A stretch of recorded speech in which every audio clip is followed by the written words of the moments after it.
మాఘ అమావాస్య మంగళవారంతో వచ్చింది. మా అమావాస్య 2026వ సంవత్సరం ఫిబ్రవరి 17 మంగళవారం వచ్చింది. అమావాస్య రోజు ఇంటికి కొన్ని పరిహారాలు చేసుకోవాలి. నరపీడ కానీ నరఘోష కానీ ఏవైనా సరే పోవాలంటే ఈ పరిహారం చేసుకోవాలి. ఇలా ఒక గుమ్మడికాయని తీసుకొని మనము పసుపు రాసి కుంకుమ బొట్లతో అలంకరించుకున్నాను.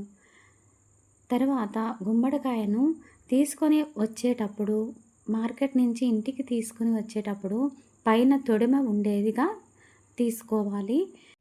తొడిమను పట్టుకొని తీసుకురాకూడదు. తర్వాత గుమ్మడికాయకు ధూపం ఇచ్చి ఇలా ఒట్టిలో కట్టుకుంటున్నాను. ఈ వీడియో అందరికీ నచ్చిందని అనుకుంటున్నాను. నచ్చితే కనుక లైక్ చేసి షేర్ చేయండి. మరిన్ని మంచి వీడియోల కోసం దుర్గా హోమ్ టాక్స్ ఛానల్ని సబ్స్క్రైబ్ చేసుకోండి ప్లీజ్.